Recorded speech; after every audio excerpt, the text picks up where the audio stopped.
오늘 만나실 모델은 DS 오토모빌의 두 번째 차죠. DS3 크로스백인데요. 저희가 먼저 소개해드렸던 DS7 크로스백, 나름대로의 매력을 잘 어필해 냈습니다. 적어도 이제 PSA 그룹이 우리가 나가고자 하는 방향성이 이거다 라는 점을 DS7 크로스백을 통해서 제시를 했는데요. 그리고 한국 시장에 두 번째로 들어온 DS3 크로스백, 조금 더 대중성을 지향하는 것이 특징인데요. 과연 그런 DS3 크로스백이 얼마나 많은 소비자들에게 어필할 능력을 보여줄지 잠시 함께 느껴보시겠습니다.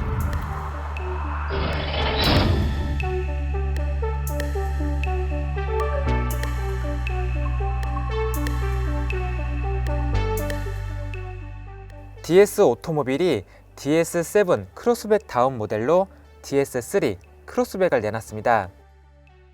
저희 팀이 과거에 테스트했던 DS3 기억하시나요?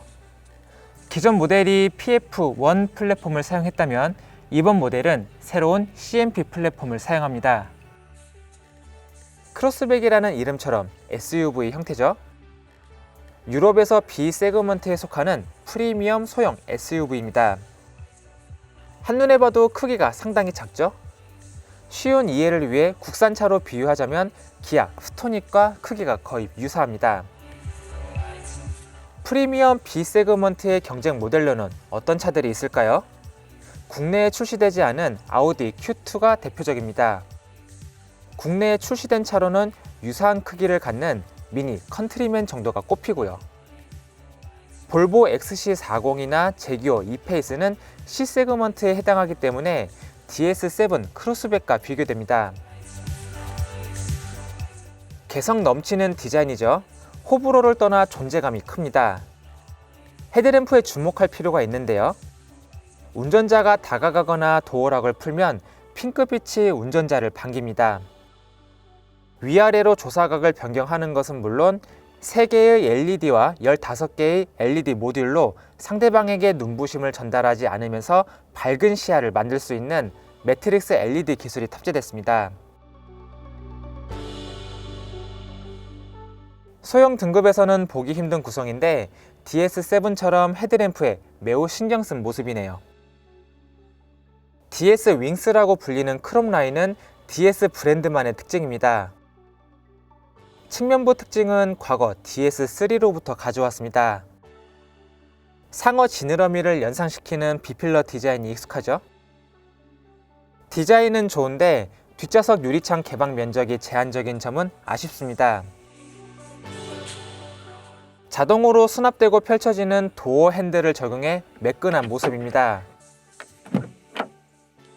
앞서 보여드린 헤드램프와 도어 핸들은 이 등급에서 보기 힘든 것들입니다. 후면 디자인도 독특하죠? 리어램프도 화려하며 LED만 90개를 사용했습니다. 공기배출구 디자인은 차체를 더욱 넓어 보이게 해주네요.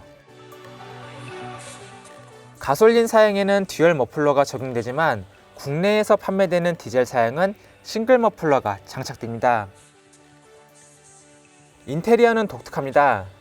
DS7 크로스백을 통해 소개된 다이아몬드 디자인 특징을 더욱 뚜렷하게 볼 수 있는데요.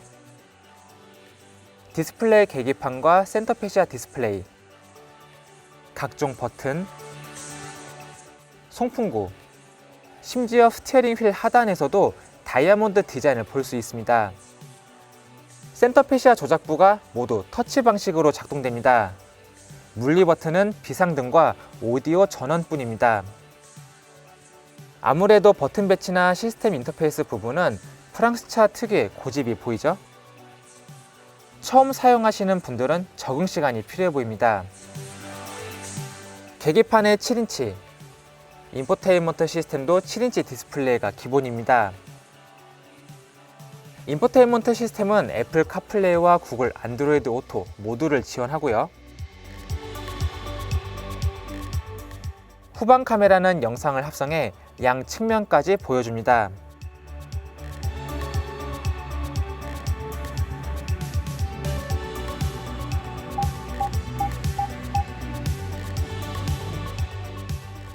해외에서는 10인치 디스플레이가 탑재되는데 지도 반출이 불가능한 국내 법규 제한으로 인해 7인치 사양만 들어온다는 점이 아쉽습니다. 부가적으로 눈에 띄는 기능으로는 컴바이너 방식의 헤드업 디스플레이가 있고요.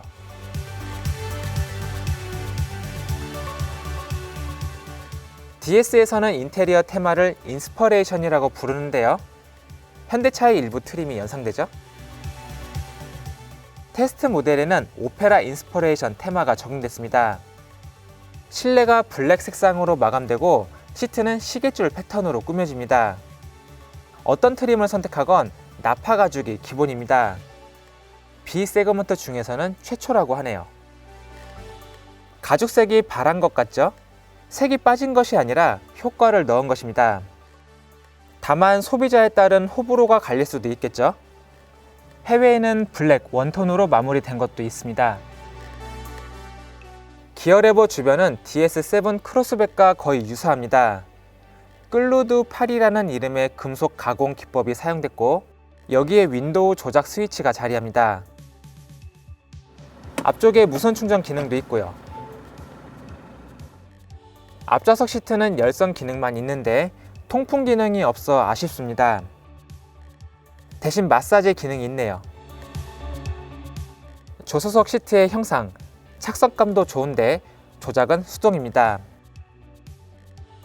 뒷좌석은 보편적인 소형차 수준입니다. 아무래도 차량 등급이 있다 보니 넓은 공간까지 기대하긴 어렵습니다. 부가 기능인 열선이나 송풍구도 없고요. 트렁크 공간도 해치백과 유사한 정도입니다. 시트 폴드를 통한 확장성을 생각해 접근하는 것이 좋겠네요.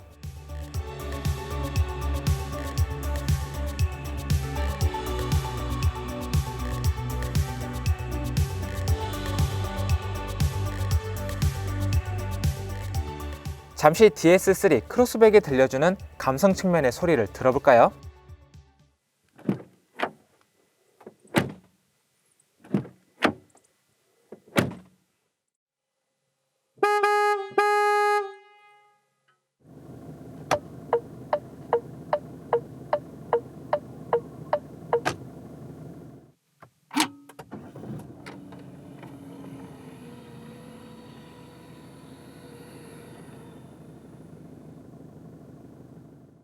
DS 브랜드도 볼보처럼 전 트림에 동일한 ADAS 기능을 탑재합니다. 전방 추돌 경고 및 긴급제동 기능은 자동차와 보행자, 자전거까지 인식할 수 있습니다. 차선 이탈 경고 및 보조, 정차 및 재출발이 가능한 어댑티브 크루즈 컨트롤,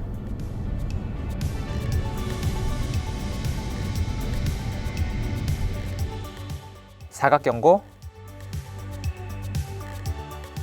매트릭스 LED를 활용한 오토 하이빔도 탑재됩니다. 의외라고 생각될 수 있지만 PSA의 ADAS 성능은 좋은 편입니다. 최상급 트림에는 DS 브랜드만을 위해 개발한 프랑스 음향기업 포칼의 일렉트라 하이파이 시스템이 탑재됩니다. 12개의 스피커를 활용하며 균일한 음질을 전달합니다. 유럽과 달리 아직 국내에서는 B세그먼트급 프리미엄 소형 SUV에 대한 개념이 정착되지 않았는데요. 미니 컨트리맨과 비슷한 가격이지만 아무래도 비싸다는 인식을 지우기 힘듭니다. 그런 DS3 크로스백이 프리미엄 소형 SUV로 인정받을 수 있을지 확인해 보겠습니다.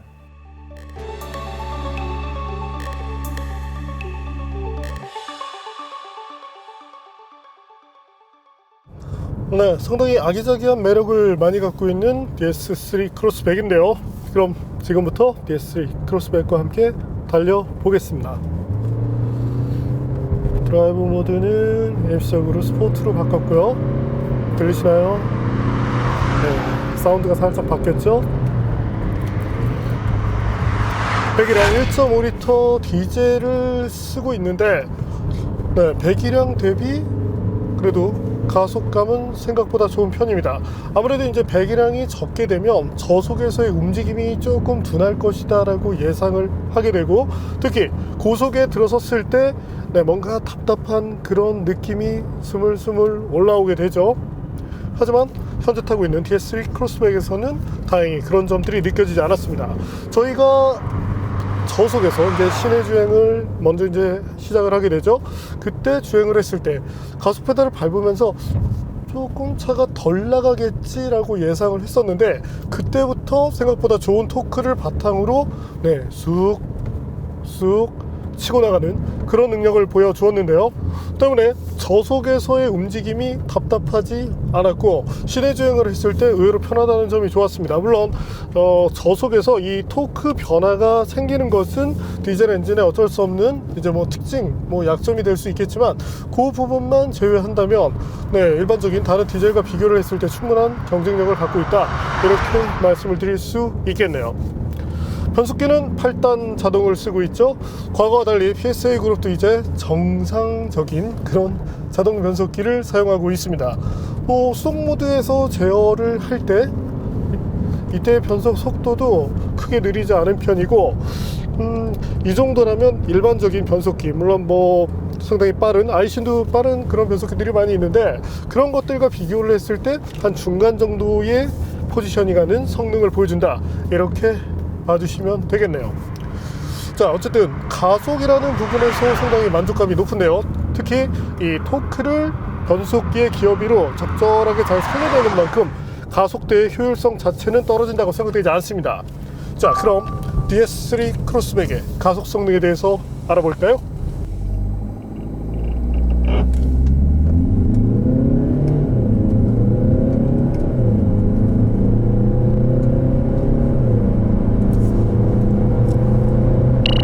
네, 현재 보시는 것처럼 10초대를 끊고 있죠.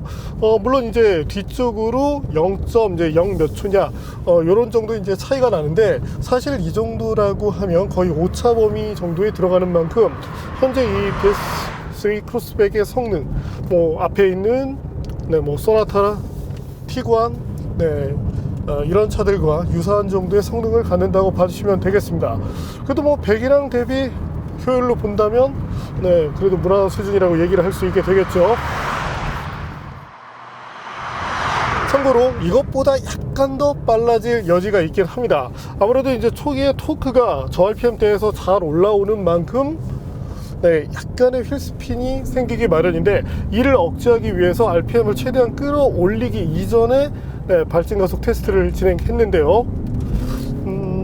만약에 타이어의 성능이 이것보다 조금 더 나아졌다면, 사실 효율성 때문에 타이어를 키울 필요는 없지만, 그렇다면 이보다 미미하게나마 빠른 가속 성능을 누릴 수도 있다, 이렇게 봐주시면 되겠네요. 참고로 현재 장착되어 있는 타이어는 미쉐린의 프라이머스 4가 장착되어 있죠.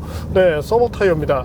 때문에 현재 노면 조건에서 약간의 불리함이 나오는 만큼, 현재보다 온도가 조금 더 상승한다면 요것보다는 조금 더 빠른 그런 가속 성능을 기대해 볼 수 있다, 이렇게 봐주셔도 되겠네요. 그렇다고 해서 0.5초, 1초 이렇게까지 차이가 날 건 아니고요. 가속 성능이 의외로 평범하죠. 실제로 DS3 크로스백에는 고성능 엔진은 탑재되지 않습니다. 해외 사양을 볼까요? 해외에서는 3기통 1.2L 가솔린 엔진, 그리고 4기통 1.5L 디젤 엔진, 마지막으로 최근에 등장한 전기차가 있습니다. 가솔린 엔진의 경우에도 3기통 터보 엔진을 썼기 때문에 155마력에 불과합니다. 그렇다면 푸조를 비롯해서 시트로엥, DS 등 프랑스 제조업체들은 왜 이렇게 저출력의 엔진을 주로 사용하는 것일까요? 여기에는 유럽연합의 배출가스 규제를 비롯해서 프랑스 정부의 세금 정책도 이유로 꼽힙니다.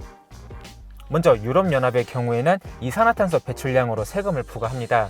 당연히 이산화탄소 배출량이 적을수록 더 적은 세금을 내겠죠. 이산화탄소 배출량이 낮다는 것은 연비가 그만큼 높다는 것이고 필연적으로 출력적으로 어느 정도 한계가 생길 수밖에 없습니다.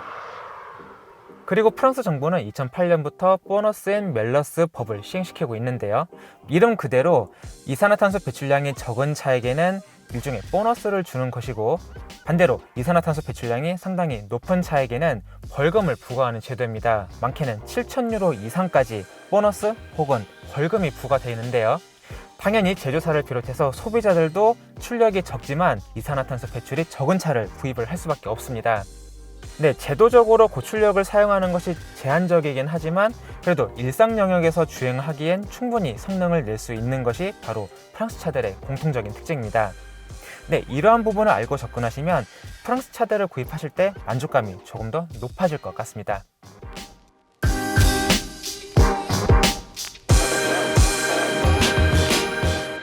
PSA 그룹의 장점, 항상 핸들링으로 칭찬을 많이 받습니다.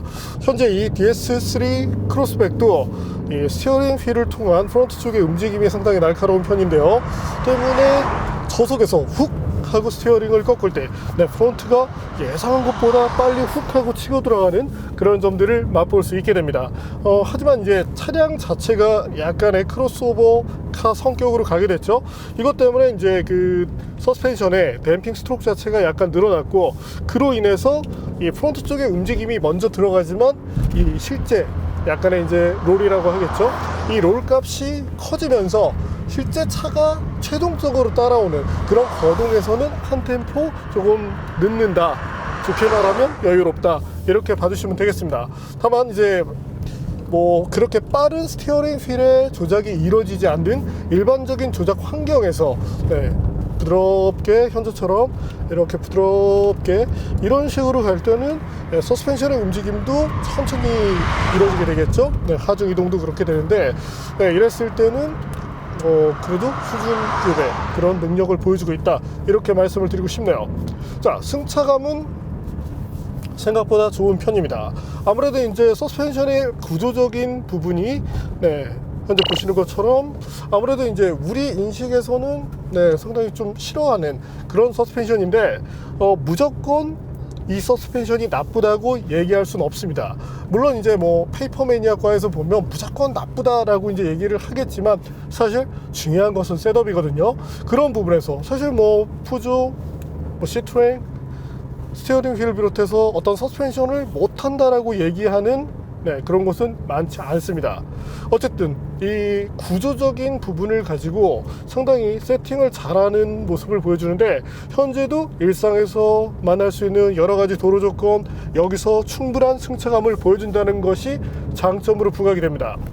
지금도 뭐 노면이 살짝 거칠어졌을 때 여기서 자잘한 진동을 처리하는 이런 능력에서는 상당히 좋은데요. 뭐 이제 일부 국산 이제 SUV들을 보면 이 핸들링에 조금 치중하면서 너무 승차감을 잃고 들어가는 경우가 있는데, 현재 DS3 크로스백은 어느 정도의 운동 성능을 가져가면서 승차감을 잘 살려놨습니다. 다만 차가 최대 발진 가속을 내고 있을 때 가속 페달을 끝까지 밟은 경우가 되겠죠. 또한 이제 고속에 올라 있는 상태에서 순간적으로 짧게 범프를 비롯해서 노면이 거칠어졌을 때 조금 세게 들어오는 진동에 대해서는 생각보다 조금 크게 넘겨주는 경향이 있습니다. 뭐 그런 조건을 만나는 것이 그렇게 많지는 않지만 그런 특정 상황에서 쇼크가 일시적으로 커질 수 있다, 이런 것들을 참고로 알아놓으시면 좋을 것 같네요. 그것을 제외하고는 대부분의 영역, 특히 뭐 일상에서 다닐 때 우리가 뭐 다니는 그 환경 자체가 대부분 어느 정도 정해져 있기 때문에 그 속에서는 큰 불만을 느끼실 소비자분들은 나오지 않으실 것으로 예상이 됩니다. 개인적으로는 이 DS7 크로스백처럼 이 어떤 그 댐핑 컨트롤 기능을 통해서 조금 더 뭔가 좀 다른 그런 세련미를 보여주면 좋았을 것 같은데, 뭐 상급 모델에도 좋은 걸 넣어야 되니까요. 그거는 이해를 하도록 하죠. 자, 그럼 이번에는 제동 성능을 한번 알아볼까요?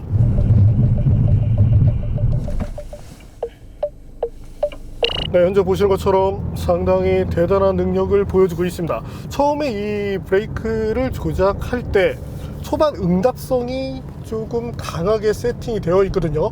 과거에 이제 현대기아차가 브레이크를 조금만 밟아도 앞에서는 팍팍 서고 뒤에서는 조금 쉽게는 많이 밀려나는 그런 성능을 보여줬었는데, 최근에는 그래도 밸런스 잘 맞추고 있죠. 현재 이 DS3 크로스백은 앞쪽으로, 그러니까 소위 말해서 브레이크 페달을 조금만 작동시켜도 쉽게 서는 모습을 보여줍니다.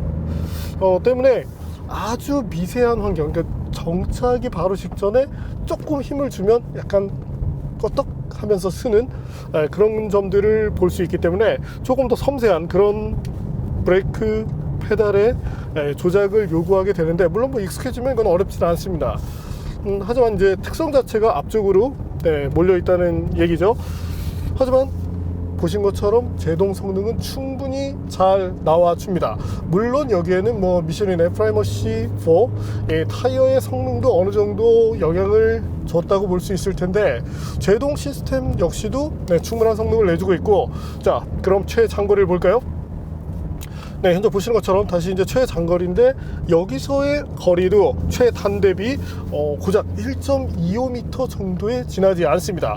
때문에 35m의 단거리를 낸 것이 아니라 이 중간 평균을 보더라도 35m대 후반, 이 정도의 성능이라면 시스템에 대한 신뢰도를 상당히 높게 평가할 수 있게 되죠.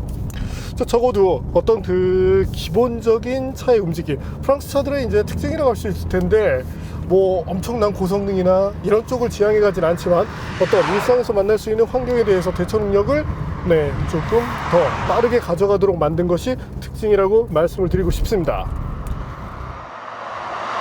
성능적인 측면으로 놓고 본다면 대부분의 영역에서 제동은 사실상 이 정도면 거의 E 클래스에서는 만점에 가까운 정도고요. 스티어링 휠의 어떤 기어비 설정, 그런 것들도 생각보다 잘 되어 있습니다. 개인적으로는 이 노멀 모드에서 스티어링 휠이 너무 좀 가볍기 때문에 이 노면이 안 좋은 데 가면 어떤 타이어의 움직임, 그런 것들이 또 서스펜션에 전해지고, 그 때문에 이제 스티어링 휠이 이렇게 움직이게 되는 그런 현상을 만날 수 있죠.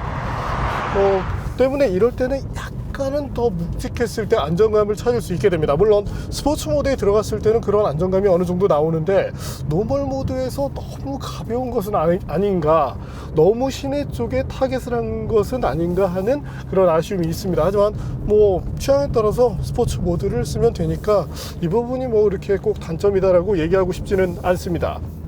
자, 그럼 DS3 크로스백, 또 푸조 시트로엔 그룹 이라고 했을 때 잘하는 부분이 있죠. 바로 주행 연비인데요.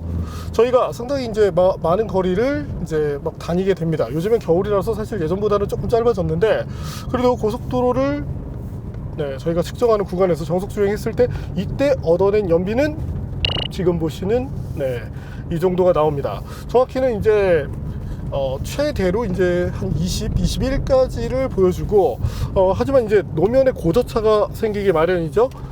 약간 이제 오르막을 만나게 되면 저배기랑 엔진 특성이 있기 때문에 이때는 연비가 많이 떨어지게 됩니다. 그때는 최저 이제 리터당 18km까지 떨어지니까, 대략적으로 정말 이제 타이트하게 잡아서 보신다면 그래도 한 리터당 18 정도는 나온다. 그래도 평균 정도 내가 다니는 데는 좀 평평하니까 이런 정도를 이제 봐주신다면, 대략적으로 그래도 리터당 20 혹은 그거보다 더 좋은 어떤 연비를 얻을 수 있다, 이렇게 봐주시면 되겠고요. 물론 이것보다 속도 영역이 낮은 국도로 가게 되면 월등히 좋은 연비를 맛볼 수 있게 됩니다. 어쨌든 어떤 그 에미션 부분에 대한 신뢰도가 높은 것이 이제 PSA 그룹인데, 연비 부분에서도 충분한 경쟁력을 보여준다고 할 수 있게 되겠고요. 자, 그렇다면 마음에 드는 구석이 많습니다. 일상용으로 탈 때는 여러 가지 부분이 좋은데요. 자, 그럼에도 불구하고 단점을 지적하자면 왜 오디오 볼륨 버튼을 여기다 달아놨을까요? 처음에 뭔가 뭐 다이얼이라도 있을 줄 알았는데 상당히 불편합니다. 물론 스티어링 휠에도 버튼이 마련되어 있는데 역시 이 프랑스의 인터페이스는 우리가 생각하기 힘든 그런 좀 것들이죠. 이런 것들에 대해서 조금 개선할 필요가 있겠고, 그 외의 것들, 일단은 통풍 시트가 없다는 점은 다소 아쉬움이 될 수 있습니다. 어쨌든 이 차의 이제 가격 자체 뭐 이런 것들을 놓고 봤을 때 이것은 분명히 이제 소비자들의 질차를 받을 부분인데요. 향후에 이런 부분에 대해서는 좀 본사에 어필을 할 필요가 있습니다. 제가 지난번에 아우디 A5 스포트백 때도 말씀을 드렸지만 한국 소비자들 브레이크 페달은 없어도 통풍 시트 있어야 된다고 제가 농담을 했었는데 그게 사실은 농담 반 진담 반입니다. 상당히 씁쓸하지만 국내 시장에서는 그런 것들이 필요한 만큼, 또한 고급 브랜드의 일원인 만큼 엔트리 모델이라 하더라도 갖출 것들을 갖춰주는 것은 분명히 경쟁력에 도움이 되겠죠. 그런 것들을 챙겨주면 좋겠네요. 자, 그럼 이번에는 DS3 크로스백의 정숙성에 대해서도 알아볼까요? 현재 보시는 것처럼 사실 이 유럽 디젤 엔진들 프리미엄 모델, 그것도 이제 6기통 이상의 모델이 아니라면 소음이 다소 있는 편입니다. 특히나 이제 서유럽 쪽이 의외로 이 기계적인 이런 이제 우리는 소음이지만 이런 것들을 사운드로 받아들이면서 상당히 넓게 포용하는 그런 경향이 있는데, 그 때문에 그런지 역시 이제 소음 자체는 조금 높은 편에 속합니다. 특히 국산 모델들과 비교했을 때 조금 높은 편이고, 참고로 이 차가 달릴 때, 이때 이제 앞서 제가 이 스포츠 모드를 넣었을 때 사운드가 바뀐다고 말씀을 드렸죠. 여기서 한번 들어볼까요? 노멀 때 가속 소리고요.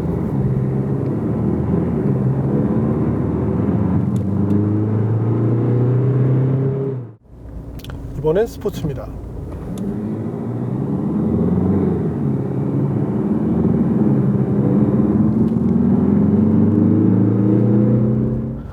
분명히 차이가 나죠. 서 있을 때는 사실 요즘 그 디젤 엔진들 오토스탑이 다 있기 때문에 그것 자체가 크진 않지만, 어쨌든 이 아이들이 유지되고 있을 때는 이 정도의 소음을 보여준다. 그리고 달릴 때는 모두 간에 이런 소리를 내더라. 이 정도로 참고를 해주시면 좋겠네요.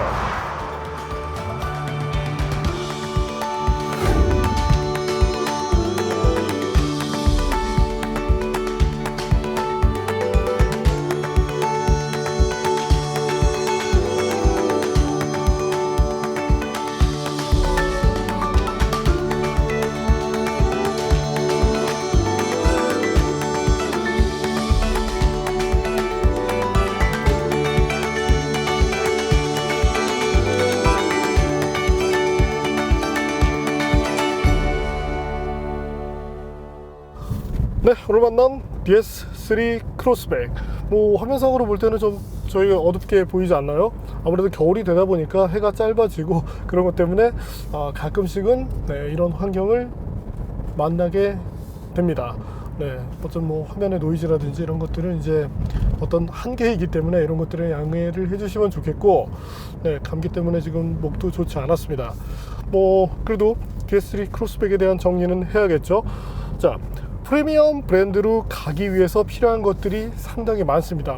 우선은 차체가 보여주는 그런 느낌, 또한 실내로 들어왔을 때는 어떤 소재, 그리고 그 모든 것들이 조화를 이루면서 최종적인 프리미엄 자동차로서의 가치를 가져가게 됩니다. 여기에는 브랜드 밸류도 물론 따라가게 되겠죠. 실제 이 DS3 크로스백의 경쟁 모델로는 아우디 Q2 같은 모델이 지목이 됩니다. 하지만 이들과 직접 맞서 싸우기 위해서는 조금 더 많은 것들을 신경 쓸 필요가 있겠죠. 물론 아우디가 Q2를 내놓게 되면 현재 이 DS3 크로스백보다는 조금 더 높은 가격으로 나올 가능성이 큽니다. 하지만 아우디에게는 대폭 할인이 있기 때문에 사실 최종적으로 어떤 결과가 나올지 우리는 알 수 없거든요. 어쨌든 조금 더 좋은 구성, 특히나 통풍 시트 같은 이런 것들은 어떤 그 환경에 따라서는 상당히 유용한 그런 기능이 될 수 있는 만큼 이런 부분 적극적으로 한국에서 이 프랑스 본사 쪽으로 요구를 해주면 좋겠습니다.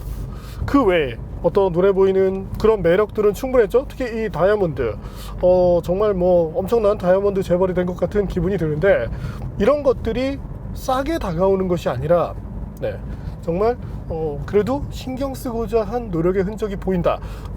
적어도 이 일정 부분 고급화된 흔적을 느낄 수 있다는 것인데, 특히 뭐 가죽의 소재라든지 시트에 앉았을 때 이런 것들도 잘 되어 있죠. 잘하는 것을 잘 하고, 그리고 부족한 것들을 더 업그레이드 시킴으로써 이 DS 브랜드 자체가 조금 더 자리를 잡으면 좋지 않을까 싶습니다. 오늘은 그래도 PSA 그룹 모델로서는 상당히 좋은 면모를 보여주었죠. DS3 크로스백을 만나봤습니다.